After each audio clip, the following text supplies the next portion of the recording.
This may as well be nothing, but every time I listen to the Kate Bush album, The Hounds of Love, I notice some melodic similarities carrying through several songs in the album. Over the years of knowing this album, this has rolled through my brain as a peculiarity, but on my most recent full listen, I began to form thoughts around some potential narrative motivations surrounding these melodic tendencies, both in their presence and their absence. In this video, I'll share some of my observations that should hopefully support my theories about what they mean and how they enhance the story. My aim in this analysis was to better understand the story that Kate was telling musically. That being said, inevitably what follows is my own interpretation, but hopefully the presentation will create some discourse and allow you to entertain the possibility that Kate had a deeper structure in mind when composing this album as a whole. See what patterns you can gather on your own from a few melodic fragments.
To my ears, there's an unmistakable prominence of this note in all the examples I just played.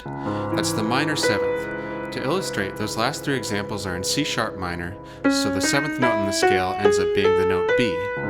Or if we choose to analyze it in the relative major, the key would be E major, and that note would be the fifth in the scale, also B, because relative minor and major keys use the same scale of tones, just starting at different points. Same note, different angle.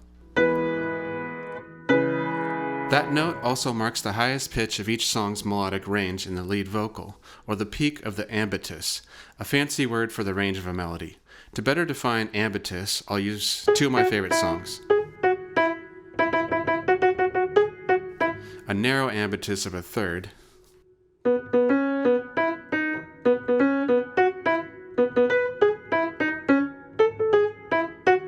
a much wider ambitus of an octave. Here's a chart depicting the ambiti of the 5 tracks of side A vertically in red, and the slope they take from track to track horizontally in turquoise. The peak notes are in purple.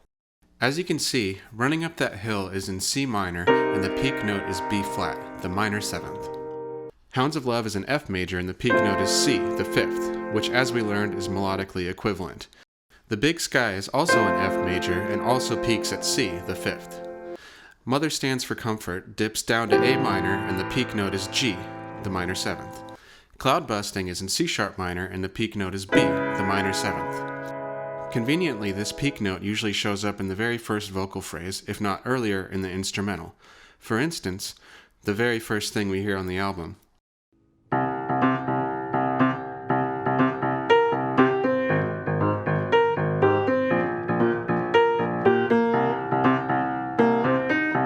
The melodic tendencies surrounding these peaks also follow two basic recurring patterns, falling to or rising from a third below.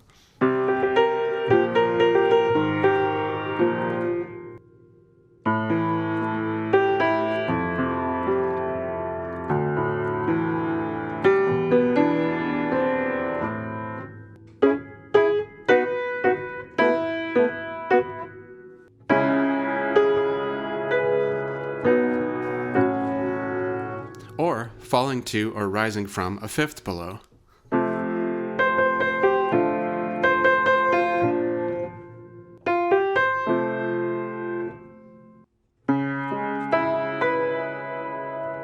The minor 7th is an interesting note to hinge on. While it feels like an upward embellishment from the more stable chord tone of the 5th, it also has this faint feeling of being under. There's this imaginary tonic note hanging right above its head, just out of reach. the true identity of our tonal landscape, felt but not said. For my argument, this may represent the cap of our experience or awareness as conscious mortals on Earth. Maybe you noticed that all except two of the examples I've shown you occur on the first side of the record. At this point, I feel a little background will help us go further in forming some understanding about the possible narrative motivations here. The Hounds of Love, released in 1985, is split conceptually into two sides. Side A, entitled The Hounds of Love, features the more upbeat pop material. Side B is called The Ninth Wave, a hallucinatory suite of pieces about dying or coming near death in freezing cold water following a shipwreck, the narrative carrying us through several out-of-body experiences. Bush described the album this way on the French TV program Rockline in 1985. It's almost like two separate albums for me. This really, in that the first side is 5 separate songs. If they're linked, it's only by the theme of love. They're all forms of love songs. They're about relationships. And the second side of the album is a conceptual piece in which 7 songs all link together. And it's very much something that was designed and written to work as one piece of music. That being said, the minor seventh peaks, so abundant on the Hounds of Love side, are hardly anywhere to be found on the Ninth Wave suite, except in a few strategic moments. On the first song of side B, and Dream of Sheep, in which the still conscious narrator is floating in the cold water and praying that the little light on her life jacket will guide rescuers to her, while also feebly succumbing to the desire to be weak and dream of sheep, we have this. Our minor seventh rising from a fifth below. From there, we venture through the hypothermia dream state, beginning with the 7th track, Under Ice. This is the first out-of-body experience, which describes the narrator ice skating on a beautiful frozen river, then discovering herself underneath the ice, screaming for help. The 8th track, Waking the Witch, begins with calls to wake up, and a cloudy glimpse of her little light, our minor 7th approach from a fifth below. She then dips into another hallucination where she's a witch on trial, and the verdict finds her guilty. This segment, like much of Kate's work, was inspired by literature, the 1958 novel The Witch of Blackbird Pond. Track 9, Watching You Without Me, the narrator is lurking within her own home as a ghost whom none of her loved ones can hear or see. Onto track 10, The Jig of Life, she's being confronted by her future elderly self, who is pleading to exist. This moment in time, it doesn't belong to you, it belongs to me, and your little boy and your little girl. The 11th track, Hello Earth, marks the end of the nautical nightmare, with the return of our minor 7th approach from a third below, feeling like a hand from a land we once knew, reaching out to save us when she sings the words, Hello Earth.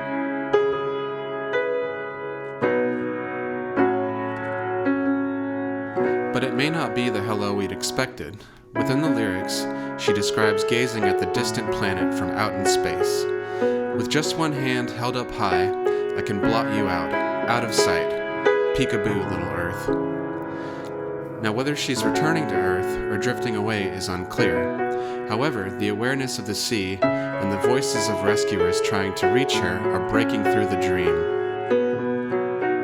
As is our minor 7th. This quasi-bookend effect of the minor 7th interval from the Hounds of Love showing up at the beginning of the 9th wave, disappearing and then coming back near the end, signals to me a departure and a return to a certain world the Hounds of Love inhabited, or perhaps consciousness altogether. Do we fight with all our strength to keep our minor 7th and all its tendencies, representing love, connection to the earth, and to our conscious daily lives, all the hope that is carried in our little lights, or let it go and submit to the eternal sleep that slowly, warmly envelopes us? Something I always thought was interesting in Hello Earth is that the minor 7th is no longer the peak anymore. She breaks through to that impossible tonic twice in this song, when she sings, Just Look at It Go and Why Did I Go, both on the word go. She reaches C sharp.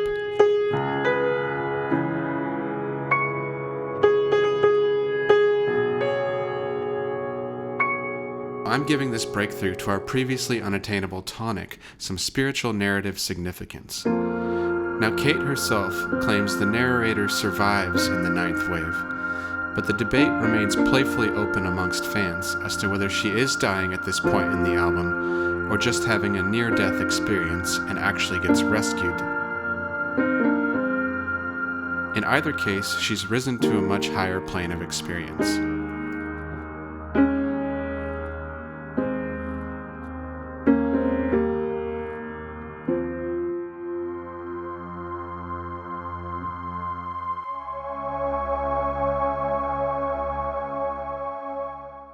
Track 12, The Morning Fog, functions as a resolution piece, in which she's either returned to her own life and showing more wonder and appreciation for what she has, or has been reincarnated. Either way, she has a whole new outlook and a fresh start at life, which may be why there's no melodic callbacks to anything previous that I can detect.